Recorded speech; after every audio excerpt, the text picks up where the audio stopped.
Magandang araw po sa inyo, Sir Blair, at sa lahat ng inyong tagapakinig. Isa rin po ako sa masugid ninyong taga-subaybay.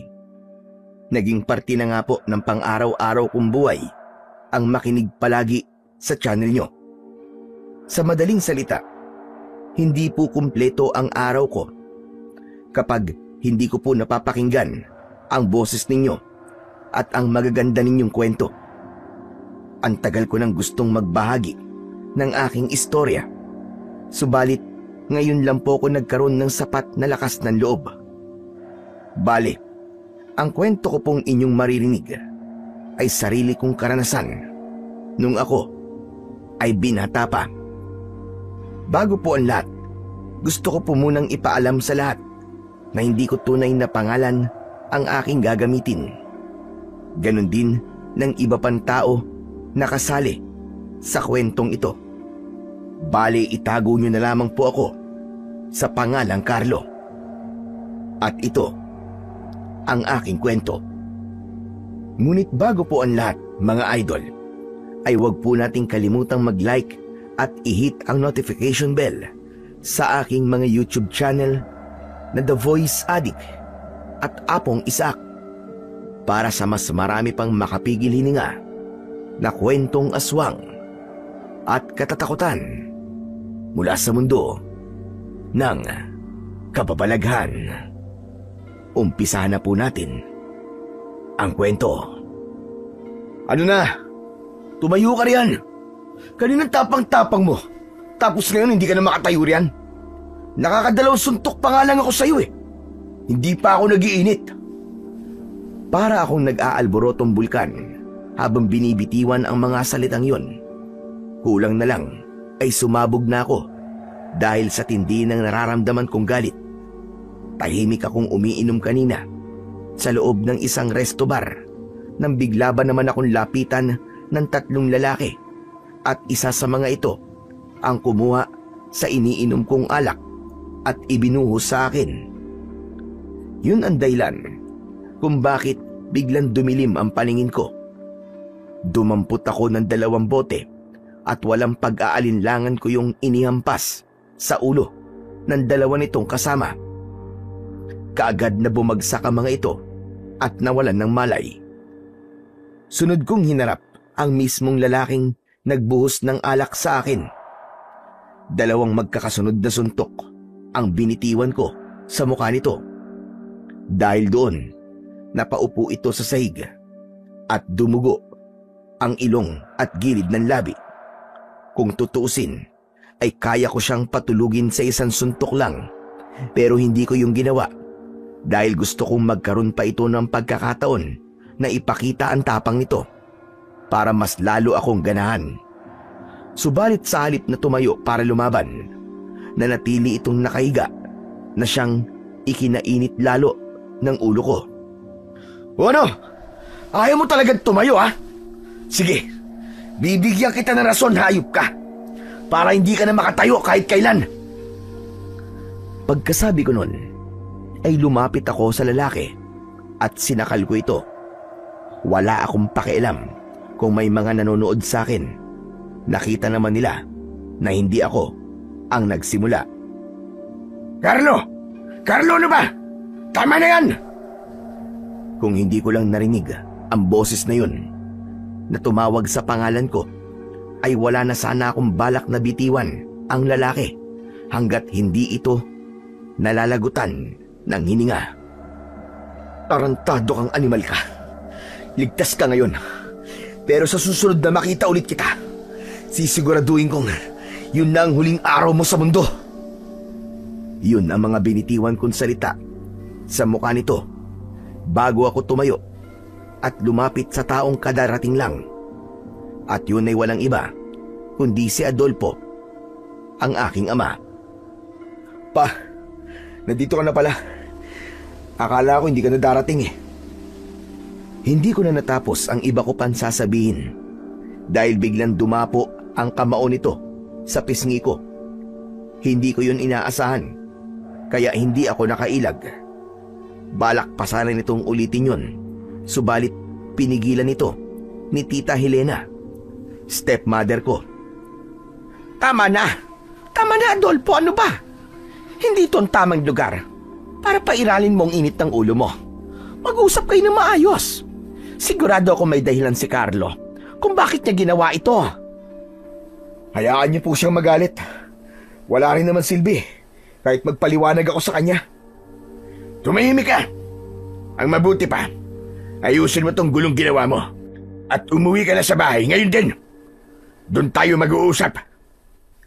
Yun ang mga katagang iniwanan nito bago naglakad palabas sa lugar na yon.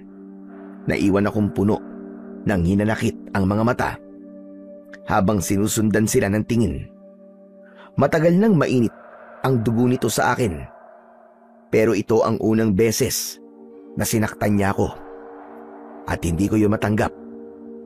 Masakit para sa akin na kaya niya akong saktan, samantalang ako hindi ko yung kayang gawin. Malaki pa rin ang respeto ko sa kanya kahit matagal nang hindi maayos ang relasyon namin dalawa. Bagamat nagdadalawang isip, nagdesisyon pa rin ako na sundin ang sinabi ng papa ko. Bago ako umalis sa lugar na yon, ay nag-iwan muna ako ng sapat na halaga bilang kabayaran sa perwisyong naidulot ko. Mula roon, nagmaneho ako ng mahigit kumulang 15 minutos bago narating ang tapat ng bahay namin. Pagbaba ko sa sasakyan, ay bigla akong binalot ng lungkot habang nakatingin sa pintuan. Noong panahong buhay pa si Mama, kapag alam niyang dumating na ako, ay kagad siyang tatakbo palabas at sasalubungin ako ng yakap. Isa sa dahilan kung bakit mas pinili kong umalis sa bahay na yon ay dahil gusto kong takasan ang lungkot na nararamdaman ko. Kahit saan sulok kasi ako tumingin, siya ang naaalala ko. 5 taon na ang nakalipas simula nang mawala siya, subalit nandito pa rin sa dibdib ko ang sakit. Hindi ko pa rin matanggap na wala na ang isa sa pinakamahalagang tao sa buhay ko. Nandito ka na pala, Carlo. Tara na sa loob. Hinihintay ka ng papa mo. Kung hindi ko pa narinig ang boses na yon ni Tita Helena, ay hindi ko mamamalayan na nakatayo pa rin pala ako sa labas. Walang imik na nilampasan ko lang siya at naglakad ako papasok. Sa sala ako dumiretso dahil alam kong naroon si Papa. Pagkalapit na pagkalapit ko sa kanya, ay kagad niya akong sinalubong ng suntok.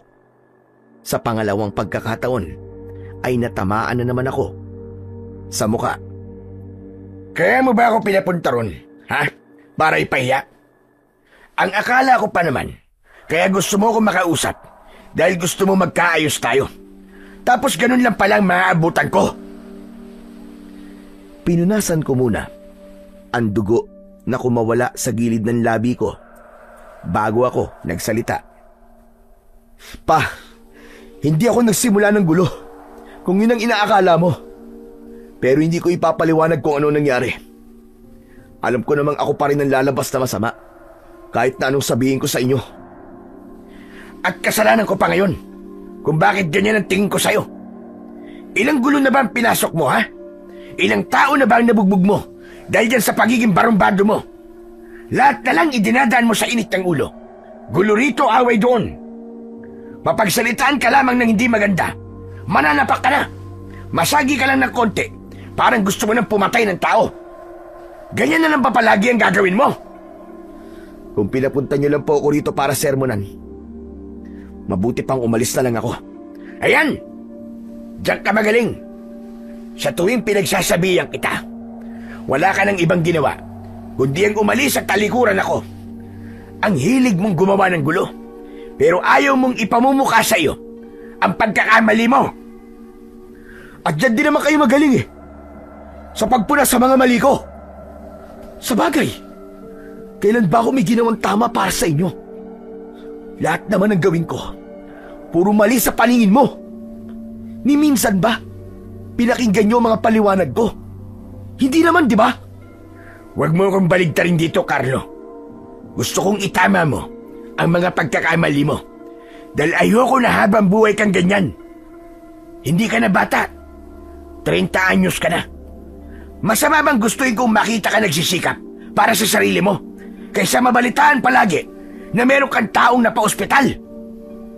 Sabihin niyo na lahat ng gusto niyo sabihin. Wala akong pakialam. Hindi mo ba ako naiintindihan, ha, Carlo? Tumatanda na ako. May mga nararamdaman na ako sa katawan. Minsan nga gusto ko na lang matulog maghapon. Pero paano ko gagawin yon kung wala mag-aasikaso sa negosyong pinaghirapan ko? Dahil yung tao na dapat nakatuwang ko, mas pinili pang umalis at maghanap palagi ng gulo kaysa sa tulungan ako. Mas piniling umalis? Sa tingin nyo, bakit ako umalis? Umalis ako dahil pakiramdam ko mag-isa na lang ako. Simula nang mawala si Mama, ni minsan ba tinanong mo man lang ako kung kumusta ako? Hindi, di ba? Puro ka trabaho, trabaho, trabaho. Tapos isang araw nabalitaan ko na lang na may bago ka na pala. Sa tingin mo ba hindi masakit para sa akin yun, ha? 1 taon pa lang. 1 taon. Nagawa mo na kagad siyang palitan. At sa kaibigan pa talaga niya. Minsan tuloy hindi ko magawang mag-isip ng hindi maganda. Na baka dati na kayo may relasyon. At matagal nyo nang niloloko si Mama. Isa na namang malakas na suntok ang nagpatumba sa akin. Tumama yun sa kanan kong pisngi. Wag mo akong pagsasalita ng ganyan, ha? Dahil hindi mo alam ang mga pinagdaanan ko nung nawala ang mama mo. Halos isubsob ko ang sarili ko sa trabaho para lang malibang at hindi ko maramdaman ang sakit. Kung totoo yung sinasabi mo, bakit ganun kabilis mo lang siya pinalitan? At bakit sa kaibigan pa niya mismo? Ano ba nakita mo sa babaeng yan? Para ipagpalit si Mama ng ganun-ganun na lang. Ayusin mo ang pananalita mo, Carlo. Huwag mong binabastos ang tita Helena mo. Tinatanong mo kung bakit siya. Dahil siyang dumamay sa akin noong mga panahong nagluluksa ako. Kung ganun, mas mabuti pa pala kayo dahil nakahanap kayo ng dadamay sa inyo. Samantalang ako hanggang ngayon, mag-isa ko pa rin hinaharap ang lungkot at sakit. Tama na yan. Tama na. Ano ba naman kayo mag-ama? Sa tingin niyo ba ay matutuwa si Glenda kapag nakita niya kayo nag-aaway? Baka mamaya niyan ay bumangon pa sa hukay yun para lang pagbatiin kayong dalawa. Adolfo, pakinggan mo muna ang paliwanag ni Carlo bago ka magalit sa kanya. At ikaw naman, Carlo, huwag mong sabihin na mag-isa ka na lang. Nandito kami ng papa mo. Pwede ka naman bumalik dito kahit na anong oras. Hindi na kailangan. Sanay na akong mag-isa. Kung wala na kayong sasabihin, aalis na ako. Hindi ka aalis hanggat hindi ko sinasabi. Naudlot ang gagawin ko sanang pagtalikod dahil sa sigaw na yun ni Papa. Tumingin ako sa kanya at sinalubong ang galit niyang mga mata. Aalis ako kung gusto ko at wala ka magagawa. Talaga bang matigas ka, ha? Tignan natin ang tapang mo. Sige, umalis ka. Pero itong tatandaan mo. Sa oras na lumabas ka sa pamamahay na ito, kakalimutan ko ng anak kita. Alam mo ba kung anong ibig ko sabihin? Ibig ko sabihin, wala ka nang makukuha sa akin, kahit ni singkong duling. Sa halip na mabahala sa sinabi nitong yun, ay napailing na lang ako. Kasunod nun, ay dinukot ko ang susi ng kotse sa bulsa ng suot kong pantalon at inihagis yun sa harapan nito. Matagal mo nang ipinaramdam sa akin na wala akong ama. Kaya gawin mo kung anong gusto mong gawin. Wala akong pakialam. Pagkasabi ko nun, ay walang lingon akong naglakad palabas ng bahay. Sumakay na ako ng taxi pauwi sa tinutuluyan kong apartment. Iniwan ko na ang kotseng dala ko kanina. Sa kanya kasi galing yun. Bigay niya nung ika-21st birthday ko. Nang makauwi ako, ay saka ko na lang naramdaman ang tama ng alak na ininom ko. Pagdantay ng likod ko sa higaan, ay agad akong nakatulog. Kinabukasan, maaga akong gumising para maligo at mag-empake. Bala kong pumunta sa Bicol kay Lolo Ambo, tatay ni Mama. Pupunta ko ron para magpalamig ng ulo at para makapag-isip-isip na rin. Babalik na lang ako kapag handa na akong harapin ulit si Papa. Sa ngayon, magpapakalayo-layo muna ako nang hindi niya nalalaman. Bago sumapit ang alas 8, ay nasa sakayan na ako ng bus papuntang Bicol. Wala pang ganong pasahero sa loob ng bus na sinakyan ko, kaya ilang minuto pa akong naghintay. Yun ang unang beses na sumakay ako sa pampublikong transportasyon, kaya hindi ako sanay. Naging kainip-inip sa akin ang bawat pagpatak ng minuto. Nang hindi makatiis, ay tinawag ko ang konduktor at tinanong kung pwedeng bayaran ko na lang ang mga bakanting upuan para makaalis na kami. Hindi ko naman intensyon na magmukhang mayabang. Sadyang ayaw ko lang maghintay pa ng matagal. Kinausap muna ng konduktor ang driver at nang pumayag ay kagad akong nagbayad. Makalipas ang ilang segundo ay nagsimula na kaming umusad.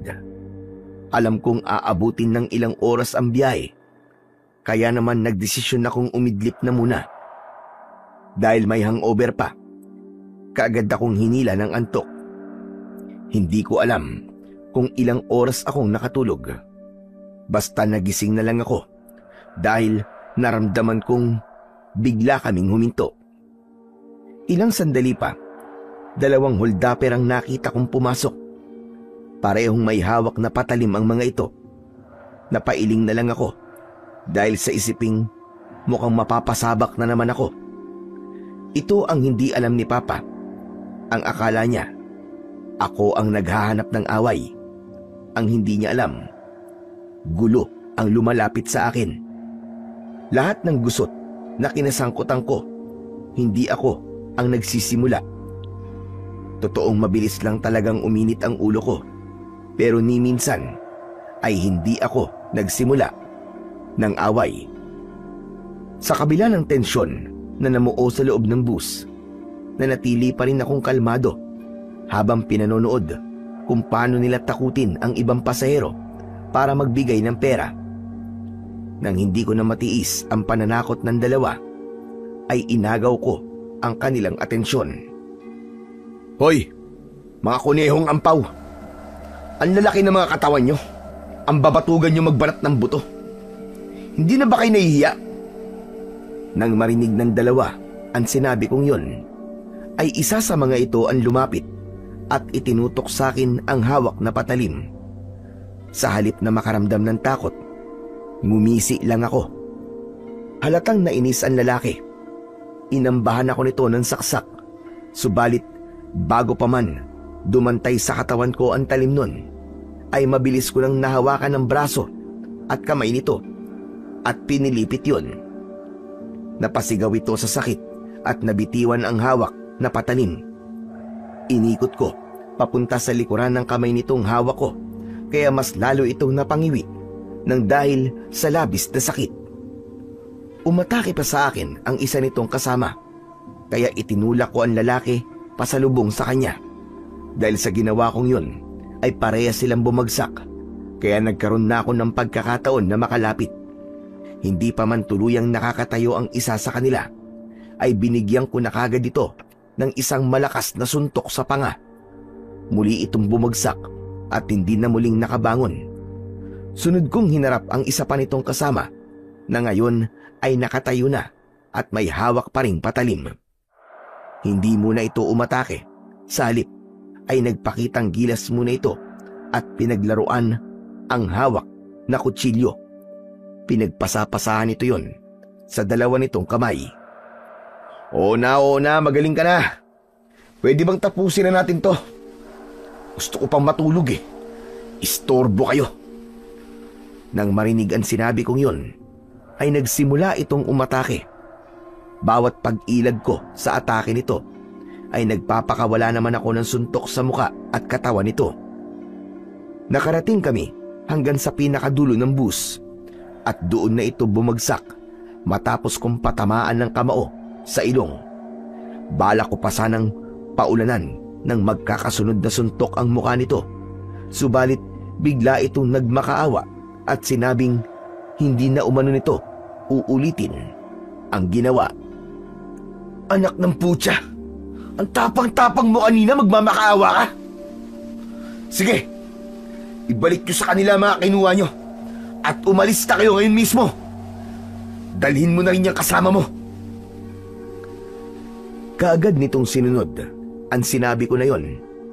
Ibinalik nito sa mga pasahero ang mga pera at gamit at pagkatapos ay hinila nito pababa ng bus ang walang malay nitong kasama. Hayaan nyo na po sila. Nadala na ang mga yan. Kaya sigurado ako na hindi na sila uulit. Tara na, umalis na tayo. Yun ang sinabi ko sa driver nang mapansin kong ayaw pa rin itong paandarin ng bus. Tumingin ito sa akin at tumango. Nang magsimula kaming umusad, ay saka lang ako bumalik sa kinauupuan ko kanina. Muli akong sumandal at pumikit. Kalat na ang dilim sa paligid nang makarating kami sa terminal ng Bicol. Yun ang unang beses na nakapunta ko sa lugar na yon. Kaya naman, kinailangan ko pang magtanong-tanong kung saan ang sakayan ng jeep papuntang Sitio Macabebe. 5 katao ang napagtanungan ko at lahat sila ay iisa ang sagot.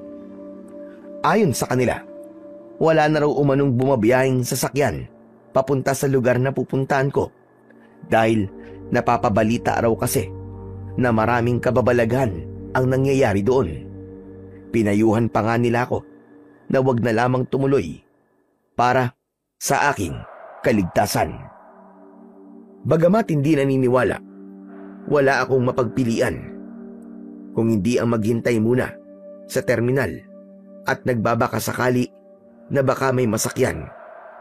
Naging nakakabagot sa akin ang pagtakbo ng bawat minuto dahil bukod sa tahimik ay halos wala na rin akong makitang tao sa paligid maliban na lamang sa isang babaeng nakaupo sa gilid mismo ng kalsada. Nakayuko ang ulo nito at halatang umiiyak dahil yumuyug-yug-yug ang balikat. Para bang may sariling isip ang mga binti ko dahil natagpuan ko na lamang ang aking sarili na naglalakad papalapit sa kanya. Miss, excuse me. Ayos ka lang ba? Halatang hindi inaasahan ng babae ang presensya kong yun dahil napansin kong natigilan ito sa pag-iyak. Maya-maya pa ay pinunasan muna nito ang mga luha bago nag-angat ng muka. Ikaw pala? Ako naman ang natigilan dahil sa sinabi nitong yun.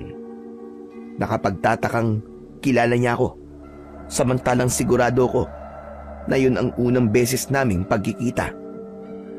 Teka, kilala mo ko? Hindi.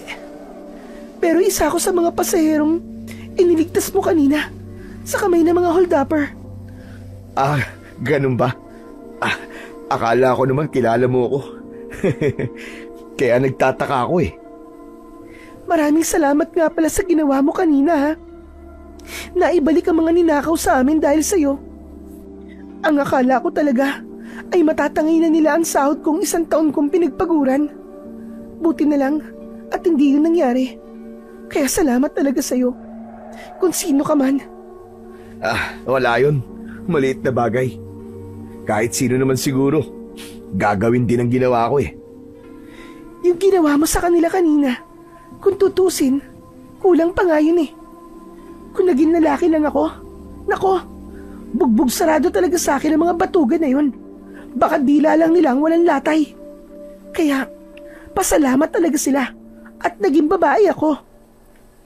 Nang mga sandaling yon, hindi ko alam kung maaawa pa rin ako sa babae o matatawa.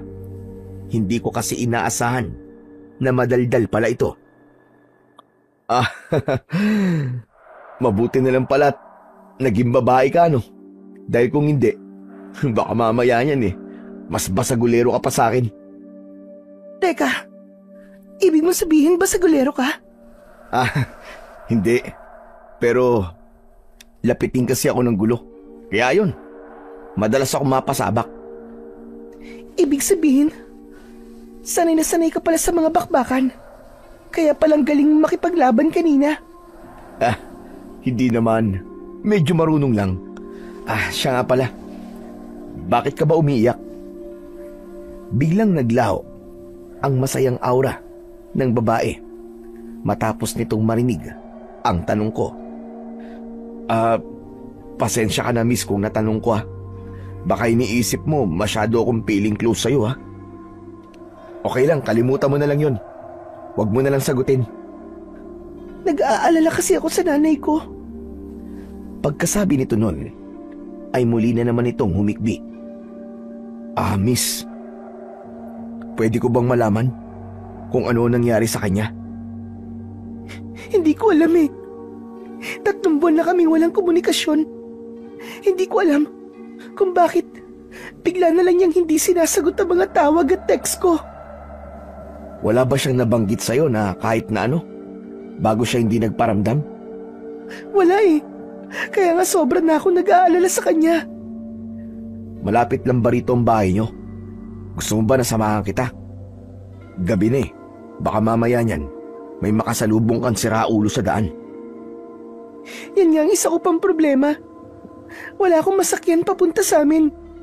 Sinasabi nila na wala na raw bumabiyahing sasakyan papuntang Sitio Macabebe. Ha? Sitio Macabebe baka mo? Aba, dun rin ako papunta eh. Oo, taga dun ako. Teka, ang sabihin na dun ka rin pupunta. Ganun na nga. Kaso sabi nga sa akin ng mga napagtanungan ko, wala na raw bumabiyahing sasakyan papunta ron. Sigurado ka ba dun ka pupunta? Doon ako ipinanganak at lumaki. Halos lahat ng tao ron ay kilala ko. Pero ikaw, ngayon lang kita nakita. Kasi hindi naman ako taga ron. Dadalawin ko lang ang lolo ko. Baka kilala mo siya. Ambo ang pangalan niya. May kilala akong Ambo ang pangalan. Pero hindi ako sigurado kung pareho tayo ng Ambo na tinutukoy. Sa bagay, baka nga magkapangalan lang. Pero teka, miss, hindi ba taga ron ka? Dati pa ba na wala talagang bumabiyahing sasakyan papunta sa inyo? Hindi ah. May mga tricycle at jeep na dati nang bumabiyahe papunta ron. Kaya nga, madali lang sa amin dati magpabalik-balik dito sa bayan. Hindi ko alam kung kailan pa nagkaganito. Mas lalo tuloy akong kinakabahan para kay nanay. Teka. Malayo ba ang Sitio Macabebe mula rito? Medyo may kalayuan din. Dead end na kasi ang lugar namin. Umaabot ng mahigit 1 oras ang biyahe sa jeep. Kung maglalakad tayo, sa tingin mo, gaano katagal tayo bago makarating doon? Ha? Maglalakad? Sigurado ka ba? May 2 tayong pagpipilian. Una, manatili rito at maghintay sa wala. Pangalawa, maglakad ng malayo pero tiyak naman na makakarating tayo. Gusto mo makita ang nanay mo, di ba? Ngayon na ba? Oo, pero pwede rin namang mamayang madaling araw. Ikaw, kung anong gusto mo. Ngayon na? Anong oras na ba? 9:00? Mga 12:00 siguro. Nandun na tayo. Kung ganun, tara na. Akin na ang bag mo. Ako na magdadala niyan. Huwag na. Nakakahiya naman sa'yo. Ayos lang. Ikaw na rin ang nagsabi na malayo ang pupuntahan natin. Baka mapagod ka, lalo na kung may bitbit kang mabigat. O sige, sabi mo eh. Tara na. Ayos. Saan ba tayo? Itinuro ng babae ang isang kalsadang paliko na nasa hindi kalayuan. Kasunod nun ay nagpatiuna na itong maglakad.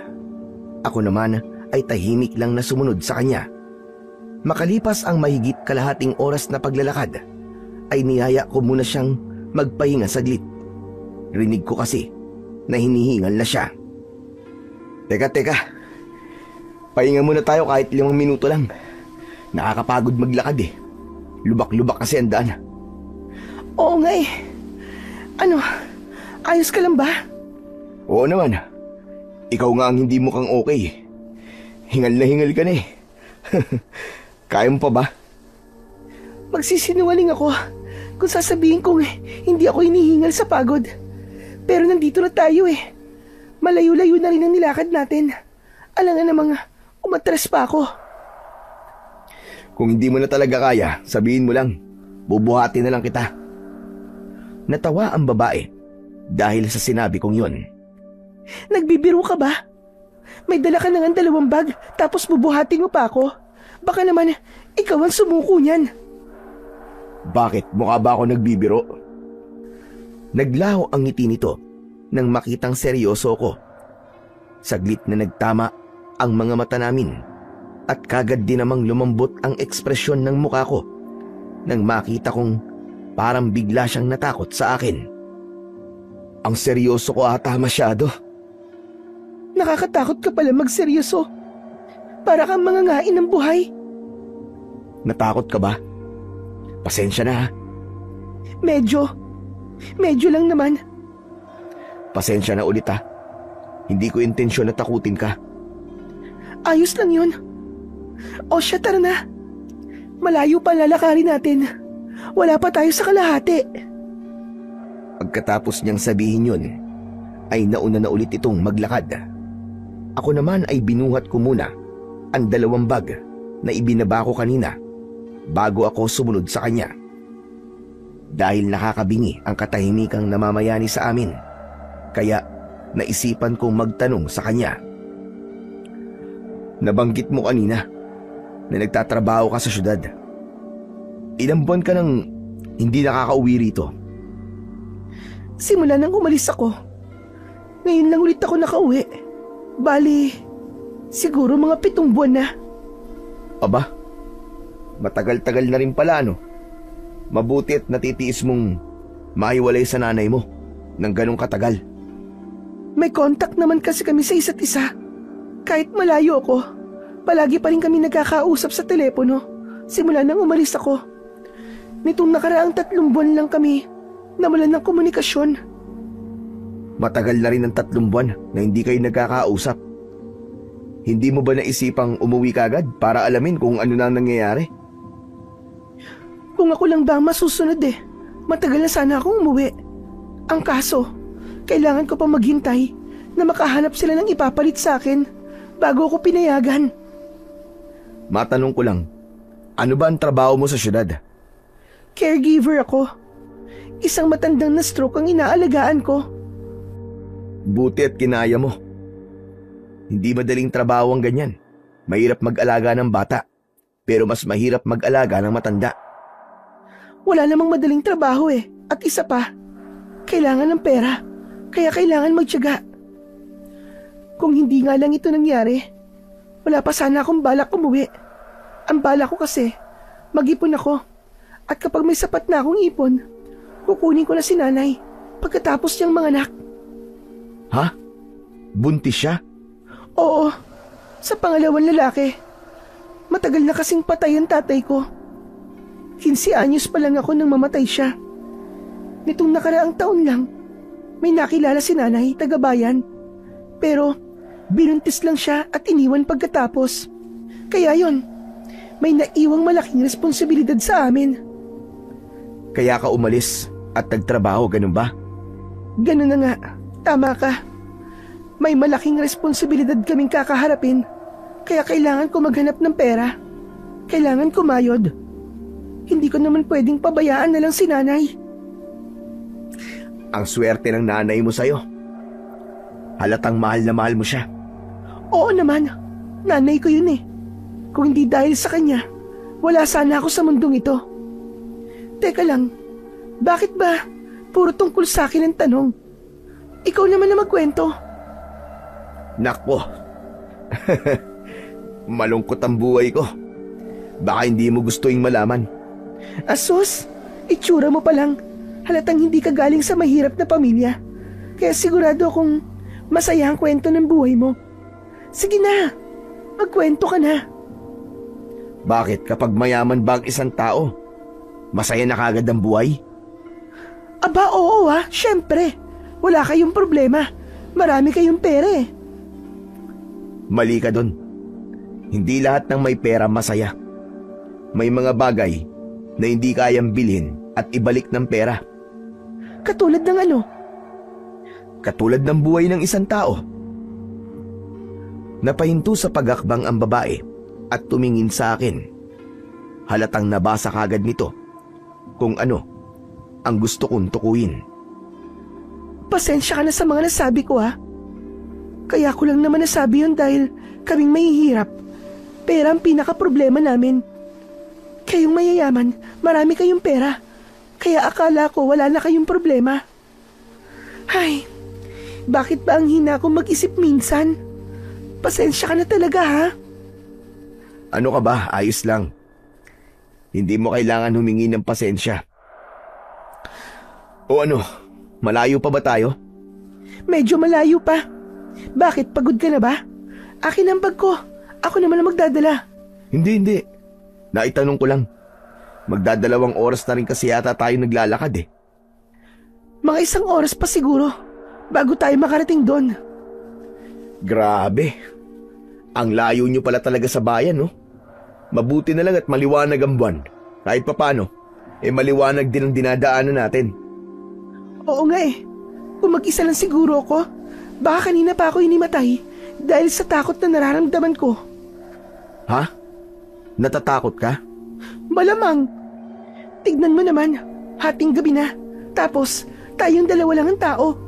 Puro puno pa ang dinaraanan natin. Hindi ko lang ipinapaalata, pero nakakatakot naman talaga. Saan ka ba natatakot? Sa akin o sa lugar? Siyempre sa lugar. Kung takot ako sa'yo, hindi sana ako pumayag na maglakad kasama ka. At isa pa, hindi ka naman mukhang masamang tao Iniligtas mo nga kami kanina, hindi ba? Mabuti na lang pala at mabait talaga akong tao, no? Kaya ikaw sa susunod, huwag kang basta-basta magtitiwala kahit kanino. Lalo na kapag hindi mo pa kilala. Babae ka pa naman. Parang gusto ko na tuloy matakot sa'yo dahil sa sinabi mong yan. Hindi, biro lang. Tatandaan ko yung sinabi mo. Mabuti naman kung ganun. Pero totoo ba talagang natatakot ka? Parang wala namang nakakatakot sa lugar na to Para sa'yo, wala. Pero para sa akin, sobrang nakakatakot ang maglakad ng ganitong oras. Pakiramdam ko, may bigla na lamang lalabas mula sa kung saan at aatakihin tayo. Naniniwala ka ron sa sinasabi nila na maraming kababalaghan ang nangyayari dito sa lugar nyo? Ayoko sanang maniwala Pero iba rin kasi ang pakiramdam ko. At isa pa, kung hindi totoo yun, bakit wala nang dumadaang sasakyan dito? Para bang binura na sa mapa ng Bicol itong lugar namin. Sa bagay, tama ka. Pero huwag ka mag-alala. Hindi naman kita pababayaan kung sakaling magkatotoo yung iniisip mo. Maraming salamat Ay teka, ano nga palang pangalan mo? Kanina pa tayo nag-uusap. Halos naikwento ko na sa iyo ang buong buhay ko, pero hindi ko pa alam ang pangalan mo. Oo nga pala, no? Ako si Carlo. Ikaw, ano bang pangalan mo? Ako naman si Nadine. Nice to meet you, Nadine. Ikinagagalak din kitang makilala, Carlo. O siya, tara na. Para makarating na tayo kagad. Gusto ko na makita si nanay Nang muli kaming magpatuloy sa paglalakad, ay namayani na naman ang nakakabinging katahimikan sa pagitan naming dalawa. Alulong ng aso mula sa hindi kalayuan ang sumunod na bumasag sa tahimik na paligid. Nakakatakot naman ang alulong na yun. Alulong lang ng aso yun. Teka, nandito na ba tayo? Oo, paglampas natin ng sementeryo. Yun na yun. Napalingon ako sa paligid matapos kong marinig ang sinabi niya na yon. Doon ko lang napansin na may mga puntod nga sa kanang bahagi ng daan. Nagpatuloy kami sa paglalakad at makalipas ang ilang sandali ay nakarating na kami sa aming destinasyon. Alam mo ba kung saan ang bahay na pupuntahan mo? Kung hindi, sa amin ka na muna tumuloy. Bukas ka na ng umaga magtanong-tanong. Sasamahan kita. Mas maganda nga siguro kung bukas na lang ng umaga, no? Hating gabi na eh. Nakakaya naman kung manggigising pa ako para lang magtanong-tanong. Yun na nga eh. Kaya sa bahay ka na muna magpalipas ng gabi. O sige. Salamat. Naglakad ulit kami ng mga 3 minuto bago kami huminto sa tapat ng isang bahay na yari sa pawid. Sunod-sunod na kumatok si Nadine. Subalit nang walang sumagot mula sa loob, ay kusa na nitong binuksan ang pinto. Madilim sa loob nang pumasok kami at halos wala kaming maaninag. Nay?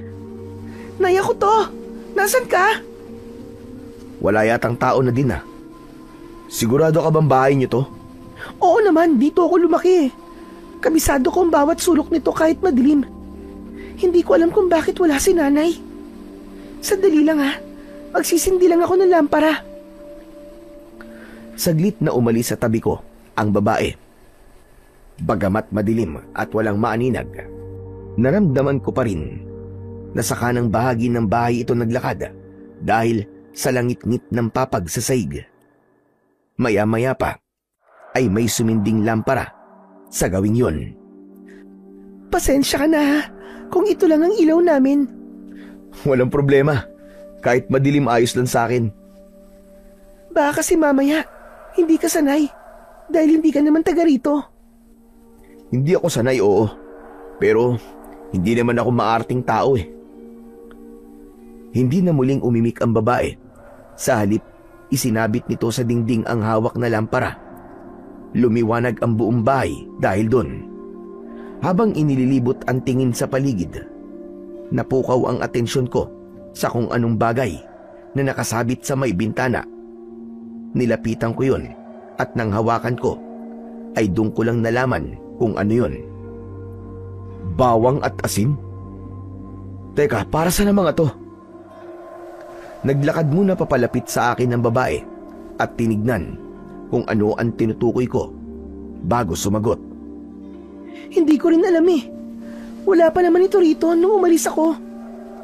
Magsasalita pa sana ako, subalit naudlot yun dahil may narinig kaming sigaw mula sa labas. Nagkatinginan kaming dalawa at pagkatapos ay sabay kaming lumabas ng bahay. Naulit ang nangyaring pagsigaw at doon ko nalaman na galing yun sa pang-4 na bahay mula sa bahay ni Nadine. Teka, tignan mo. Tao ba yung nasa bubong? Itinuro nito ang isang bulto na nasa ibabaw ng bubong ng nasabing bahay. Sinipat ko yung mabuti at sa tulong ng liwanag ng buwan ay natiyak ko na katawan nga ng tao ang nakikita namin. Nakadipa yun sa itaas ng bubong at tila may kung anong sinisilip sa loob ng bahay. Dahil sa patuloy pa rin na pagsigaw ng babaeng nasa loob ng bahay, kaya nagdesisyon na akong kumilos. Pumasok ka na muna sa loob ng bahay ah. Huwag kang susunod sa akin. Doon mo na ako hintayin. Yun ang mga katagang binitiwan ko kay Nadine bago ko siya iniwan. Naglakad ako papalapit sa pang-4 na bahay at nang ilang hakbang na lang ako ay doon na ako sumigaw para kunin ang atensyon ng taong nasa itaas ng bubong. Hoy! Humag! Anong ginagawa mo riyan ha? Nagtagumpay naman ako sa gusto kong mangyari. Subalit hindi ko inaasahan ang itsura nito nang tumingin sa akin. Katawan ng tao, pero mapupula ang mga mata nito. May matutulis na mga ngipin at mahaba ang dila. Tumayo ito at iniisang talon ang pagitan naming dalawa. Higit pa palang nakakatakot ang itsura nito sa malapitan dahil parang balat ng unggoy ang balat nito dahil mabalahibo. Bukod doon, matutulis at mahahaba ang mga kuko nito sa kamay at paa. Nang mga sandaling yun, pakiramdam ko ay tinakasan ako ng katapangan sa katawan dahil sa unang pagkakataon ay nakaramdam ako ng kaba at hindi makapag-isip ng maayos kung ano ang dapat kong gawin. Mas lalo akong nabahala nang mula sa kung saan ay may dalawa pang kapareho nito na sumulpot. Bakas sa kanilang mga itsura ang pagkasabik na lantakan ako. Nang magsimula silang lumapit ay dahan-dahan ako napaatras. Nag-iisip kung sa paanong paraan makakatakas. Kahit tumakbo ako, hindi ako makakalayo. Nagpatuloy ako sa pag-atras hanggang sa makarating ako sa tapat ng bahay ni Nadine. Bumukas ang pinto at lumabas ang dalaga. May bitbit itong isang garapon. Lumapit siya sa akin at isinaboy sa 3 nilalang ang laman ng garapon na hawak nito. Nakita ko kung paanong para silang napapaso matapos matamaan ng asin. Bawat parte ng katawan nila ay biglang umuusok kapag natatamaan. Tara na! Pumasok ka na dito, dali! Pagkasabi nun, ay hinawakan niya ako sa kamay at hinila papasok sa bahay. Pambihira! Anong mga nilalang ngayon? Hindi ko rin alam. Ngayon lang ako nakakita ng ganun.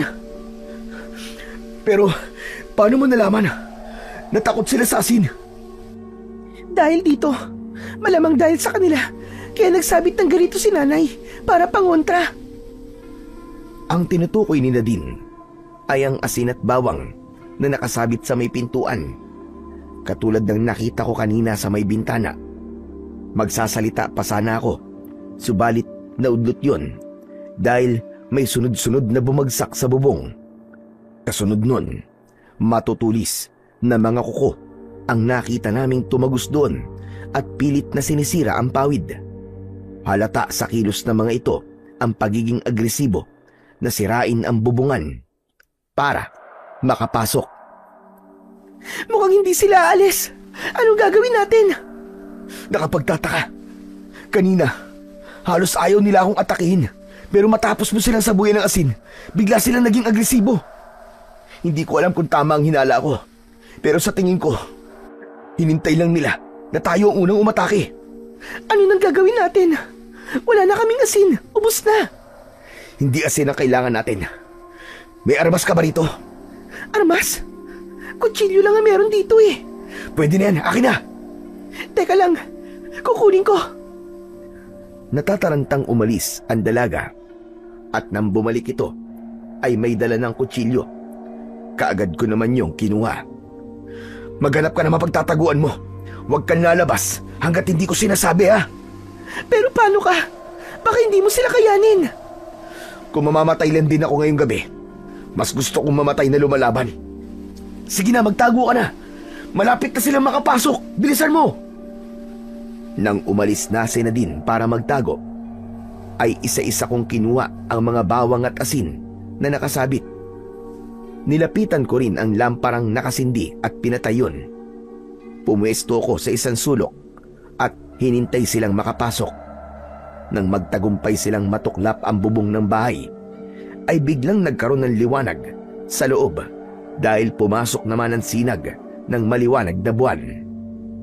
Sabay-sabay tumalon papasok ang 3 halimaw at nang makita ko ay kagad kong inihagis sa kanila ang hawak kong bawang at asin.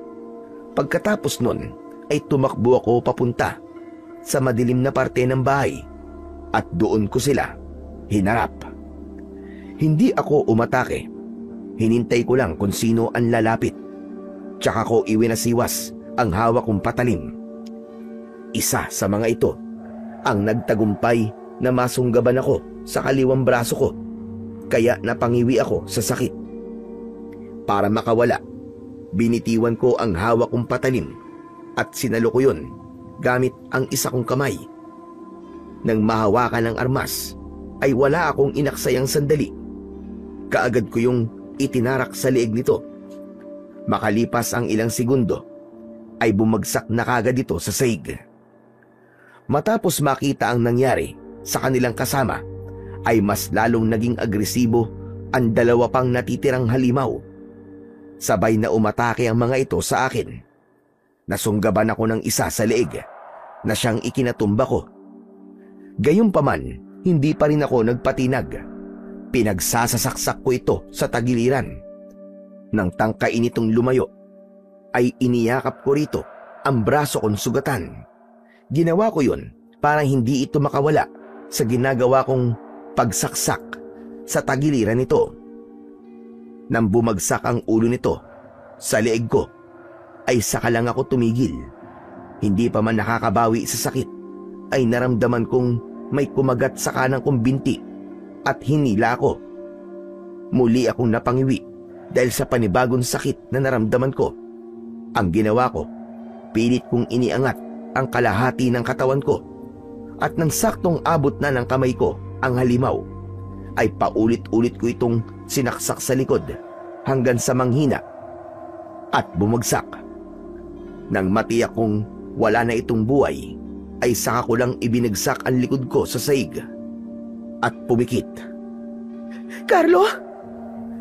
Carlo! Pagamat narinig ko ang sigaw na yon ni Nadine, ay nanatili akong nakapikit. Kahit nang maramdaman kong nilapitan niya ako, ay hindi pa rin ako dumilat. Carlo! Hoy, Carlo! Carlo, gumising ka! Niyugyug niya ako sa balikat at tinapik-tapik sa pisngi, pero nanatili pa rin akong nakapikit. Pinigilan ko rin na wag huminga nang idikit niya ang tenga niya sa dibdib ko. Carlo! Carlo, ano ba, gising? Carlo, gumising ka! Gising! Nang marinig ko na parang pumipiyok na ang boses ng dalaga, ay saka lang ako dumilat. Nagulat pa ito nang makitang gising na ako. Hindi ko tuloy napigilang matawa. Kaagad naman akong napaaray matapos nitong pisilin ang balikat kong may sugat. Nakakatawa ba yun, ha? Nakakatawa ba yun? Aray ko naman! Aray ko! Nakaligtas nga ako sa mga yun. Pero mukhang sa kamay mo naman ako mamamatay, pambira ka, oo. Ikaw kita na nga nag-aalala yung tao at tawanan mo pa. Nagawa mo pa talagang magpatay-patayan. Parang masaya ka pa sa ginawa mo, no? Masaya nga ako. Dahil ngayon lang ako nakontento sa isang laban. Sa dinami-dami ng gulong na pasukan ko, ngayon lang ako nasiyahan ng todo. Ganito yung gusto ko. Yung hindi sa una lang magaling ang kalaban. Gusto pala yung ganyang kulang na lang ay mapatay ka na. Paano ngayon yan? Sinong gagamot niyang mga sugat mo? Pambihira naman, oo. Kung kaya ba ng konsensya mo na makita akong malagotan ng hiningi matapos kitang iligtas, hayaan mo na lang ako. Aray, ang sakit. Nangungonsensya ka pa talaga, no? Sige na nga. Nagbibiro lang naman ako. Kaya mo bang makaupo? Parang hindi. Aray, ang sakit ng buong katawan ko. Nang marinig ang sinabi ko na yon, ay tinulungan nito kong makaupo. Wala akong kahit na anong gamot dito. Kaya nilinisan ko na lang yung mga sugat mo at tatalian pagkatapos. Ayos lang ba sa iyon? May karayom at sinulid ka ba riyan? Gusto ko sanang tahiin mo tong nasa balikat ko. Ano? Tatahiin ko? Sigurado ka ba? Oo, para magsara. Kaya mo ba? Bakit ako tinatanong mo? Magtatahi lang naman ako. Hindi naman ako masasaktan. Ikaw ang dapat tanungin ko niyan. Kaya mo ba? Kayang-kaya. O sige, ikaw ang masusunod. Sandali lang. Ihahanda ko lang ang mga gagamitin ko. Umalis ang dalaga sa harapan ko at saglit na naging abala sa paghahanda ng mga gagamitin nito sa panggagamot sa mga sugat ko.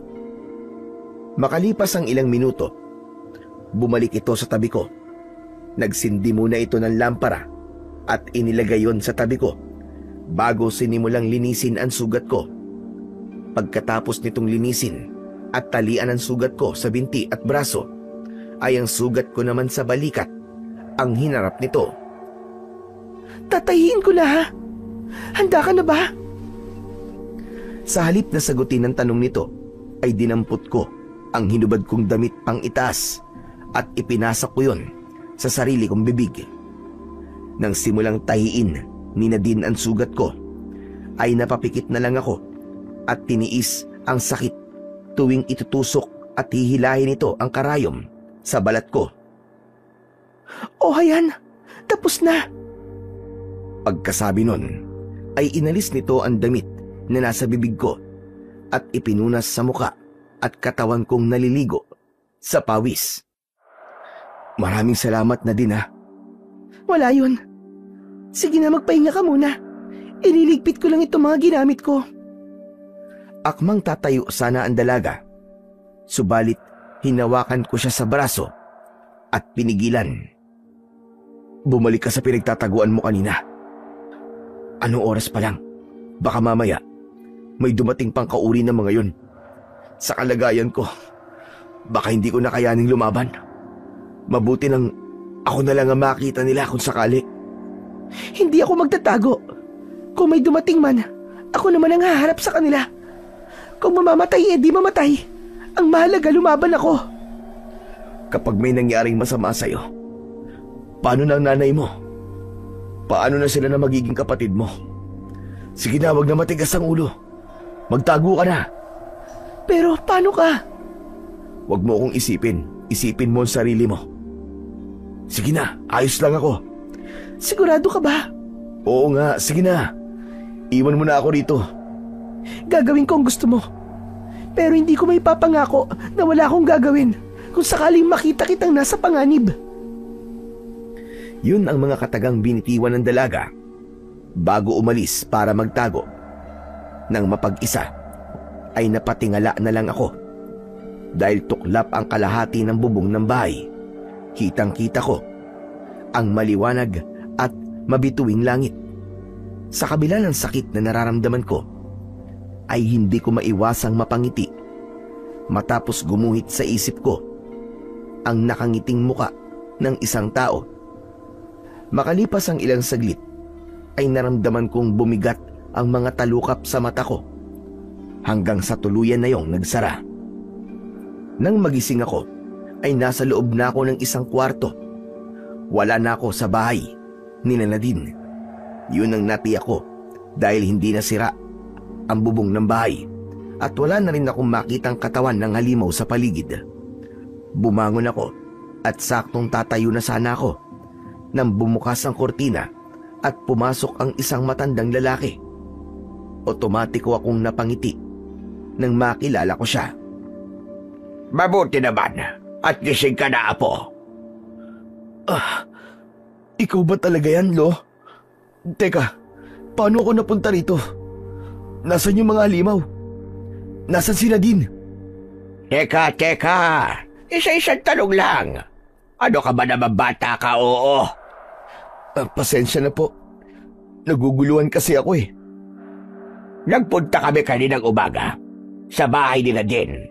Nalaman kasi namin na pinasok yun ng mga kalibulan. Nakapagtataka ka ako. Wala namang nakatira sa bahay na yun, pero bakit yun ang pinasok ng mga aswang? Pagdating namin doon, nakita namin yung mga bangkay at naabutan ko sila din na pinapalitan ng tali ang mga sugat mo. Teka. Kalibolan? Aswang? Tama po ba narinig ko? Oo, apo, tama. Kalibolan ang tawag sa mga aswang na sumugod sa inyo kagabi. Tuwing kabilugan ng buwan, nambubulabog sila rito at walang awang ng bibiktima. Mga bata at buntis ang gustong-gusto nila biktimahin. Ibig sabihin, may mga nabiktima na po sila rito? Abay, oo. Marami-rami na rin. Tuwing kabilugan ng buwan, hindi lang iisang tao ang binabawian nila ng buhay. Sa loob ng 4 na buwan nilang pambubulabog dito, mahigit 10 tao na ang nabiktima nila. Ganun na karami? Wala po ba kayong ginagawa para pigilan sila? Hindi po kayo lumalaban? Marami nang nagtangka, pero lahat ng naglakas ng loob na lumaban ay nabigulan din. Kaya sa ngayon, tanging dasal na lang ang ginagawa namin tuwing sasapit ang kabilugan ng buwan. Bakit hindi na lang po kayo umalis sa lugar na to at lumipat? Kung delikado pala rito. Marami na ang umalis, pero marami rin ang katulad ko na hindi kayang iwan ang lugar na ito. Karamihan sa amin dito, ipinanganak at dito nagkapamilya. Kaya hindi madali na basta na lamang umalis. At isa pa, nandito ang pananim namin. Pero buhay niyo na po ang nanganganib, Lo. Hindi pa ba sapat na dahilan yun para iwan niyo po ang lugar na ito? Carlo Apo, maliban sa nanay mo, dito nakalibing lahat ng mahal ko sa buhay. Kaya kung may lugar man ako gugustuhin manatili hanggang sa mamatay ako, ito ang lugar na yon. Lo, hindi ko po ba kayo mapipilit kung yayayain ko po kayong sumama sa akin pabalik ng syudad? Patawad na po. Dito pa rin ako nakakaramdam ng kapayapaan sa kabila ng pambubulabog ng mga kalibolan. Saan po ba galing ang mga kalibolan na yun, Lo? Ang tagal niyo na pong nakatira rito, bakit ngayon lang po sila sumulpot? Ang mga kalibolan ay aswang na nakatira sa pusod ng mga kagubatan o bundok. Matagal na panahon na silang nabubuhay sa pamamagitan ng pambibiktima ng mga hayop na nakatira sa gubat. Kung matagal na po silang panahon na nabubuhay sa pagkain ng hayop, bakit bigla po silang lumabas para mambiktima ng mga tao? Dahil wala na silang makitang hayop sa gubat. Halika, may ipapakita ko sa iyo, Apo. Pagkasabi nun, ay tumayo ang matanda at naglakad papalapit sa nakabukas na bintana. Pinilit ko namang tumayo at lumapit sa kanya. Nakikita mo ba yon? Isa yan sa pinakamalawak na gubat dito sa Bicol. Itinuro ng matanda ang isang kagubatan na abot tanaw mula sa kinatatayuan namin. Ano pong kinalaman ng kagubatan na yan sa mga nangyayari, Lo? Naniniwala kami na dyan nakatira ang mga kalibulan na umaatake rito. Pero dahil nakakalbo na, marahil ay wala na silang makitang hayop kaya lumalabas na sila para maghanap ng makakain. Ito ang pinakamalapit na lugar mula sa gubat na yan, kaya ito ang pinupuntahan nila. At sa tingin ko, nagustuhan nila ang laman ng tao. Kaya naman bumabalik-balik sila. At kapag naubos na po ang mga tao rito, maghahanap na naman sila ng ibang lugar, ganun po ba? Ganun na nga, natumbok mo. At itong napakagandang lugar na ito, baka tuluyan na talagang mabura sa mapa. Dahil sa sinabing yun, ay inilibot ko ang paningin sa paligid. Hindi ko maitatangging maganda nga talaga ang Sitio Macabebe. Mayaman sa mga pananim, katulad ng saging, mais, mga gulay, palay at niyog. Dahil doon, halos luntian lahat ang makikita. Ang ganda pala talaga ng buong paligid kapag ganitong maliwanag. Ang daming pananim. Lo, tanim niyo po ba ang lahat ng yan? Lahat ng mga pananim na nakikita ng mga mata mo ay pag-aari ng mga tao rito sa Sitio Macabebe. Yan ang hanap buhay ng mga tao rito. Kaya kahit malayo kami sa bayan, kaya naming mabuhay. Abay, maglaga lamang kami ng kabote o mais. Busog na kagad kami. Naiintindihan ko na po kayo, Lo, kung bakit ayaw niyo pong umalis dito. Hindi po hamak na mas maganda rito kesa sa Maynila. Marami pong puno rito, kaya hindi masyadong mainit. At dahil malayo kayo sa bayan, sariwa at presko ang hangin. Hindi po katulad sa syudad na puro polusyon. Sinabi mo pa, Apo. Kung hindi nga lang sumulpot ang mga kalibolan, aba, hanggang ngayon sana sa amin pa rin nag-aangkat ng gulay ang mga tagabayan. Simula kasi nang mabalitaan nila na may mga kababalaghang nangyayari dito sa amin, marami na ang natakot na magpunta rito. Yun na nga po ang dahilan kung bakit naglakad po kami ni Nadine mula bayan papunta rito. Wala kasi kami masakyan eh. Ay, oo nga pala no. Nasaan po pala si Nadine? Nakita na po ba niya ang nanay niya? Nasa sementeryo pa rin siya hanggang ngayon. Sementeryo? Bakit po? Ano pong ginagawa niya ron? Binuntahan niya ang puntod ng nanay niya. Kaninang mga bandang 2:00 ko pa siya hinatid doon.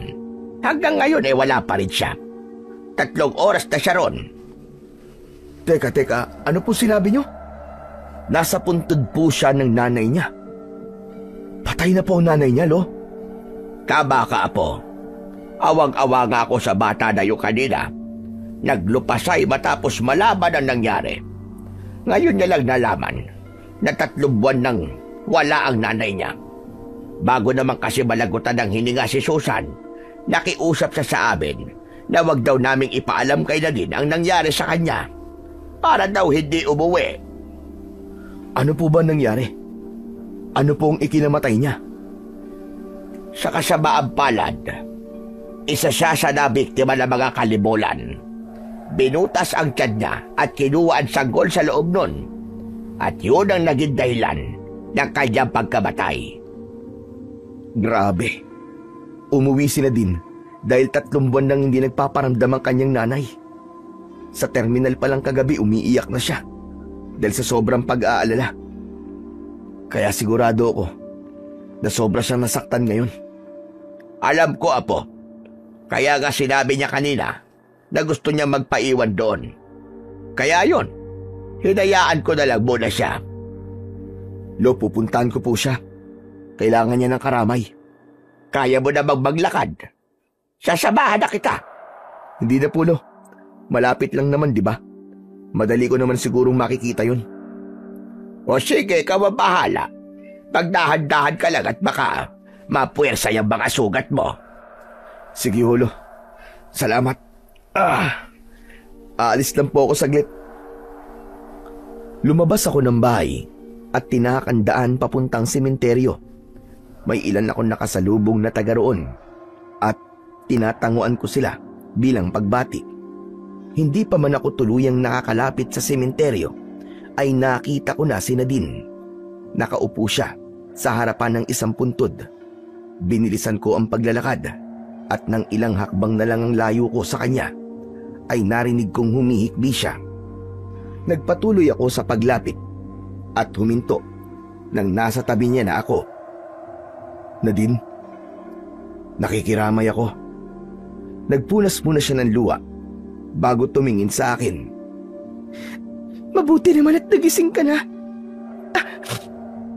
Kumusta na ang pakiramdam mo? Yung mga sugat mo, masakit pa ba?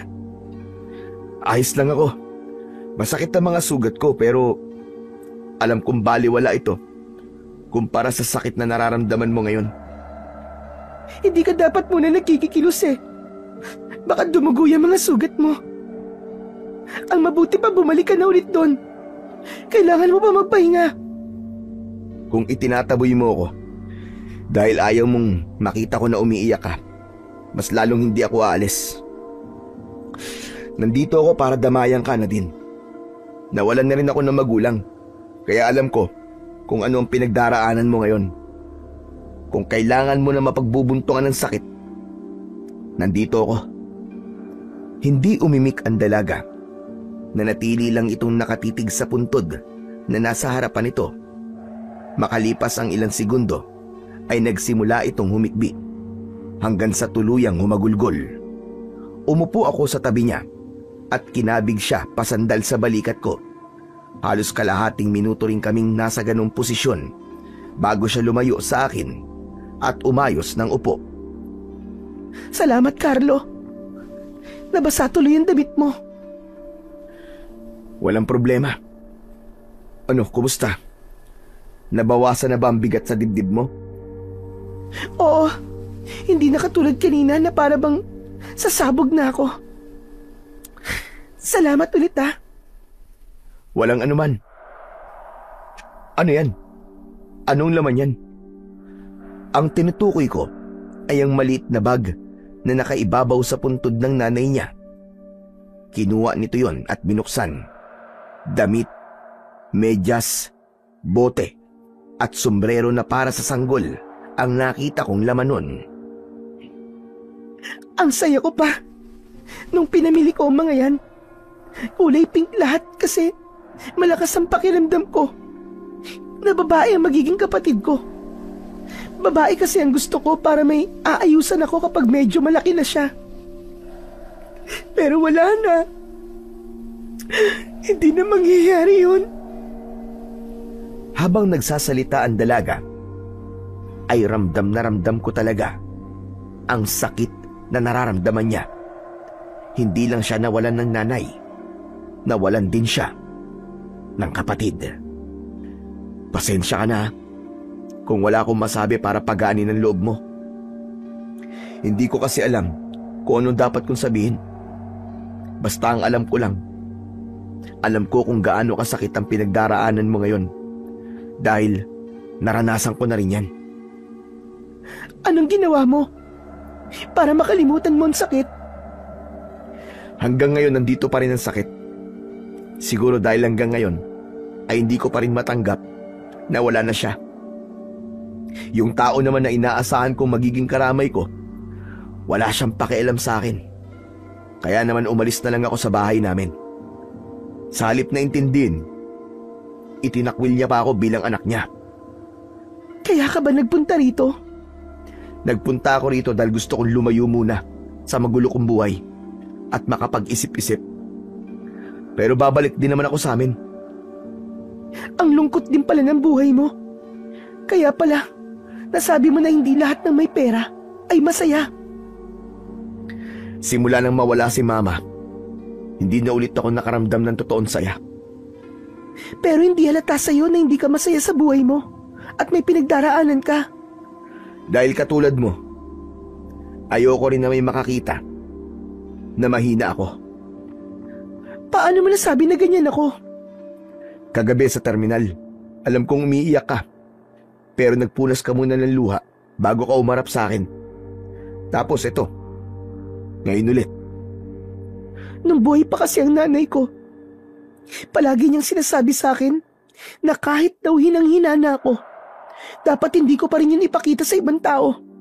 Kaya minsan, kahit sa kanya, hindi ko pinapakita na nahihirapan ako. Nasanay ako na sinasarili lang ang mga problema ko. Pero minsan pala, kailangan mo rin bawasan ang bigat ng sakit na nararamdaman mo. Ayaw mo ba subukan? Ang umiyak? Ayoko. Isang paraan lang ang alam ko para maglabas ng sakit. Pakikipagbasag ulo? Ganun ba? Parang ganun na nga. Kaya pala kinawawa mo yung mga kalibulan kagabi. At ang saya mo pa kagabi, kahit puro sugat ng katawan mo. Ang mga salot na yun, sila pala ang pumatay sa nanay ko. Sa susunod, ako na ang makikipagpatayan sa kanila. Anong sa susunod? Napatay ko na yun lahat, hindi ba? Hindi ba nabanggit sa'yo ni Lolo Ambo na meron pang iba? Marami raw yun sila. Kaya nga mas lalong natakot ang mga tao matapos nilang makita na may napatay tayong kauri ng mga kalibulan.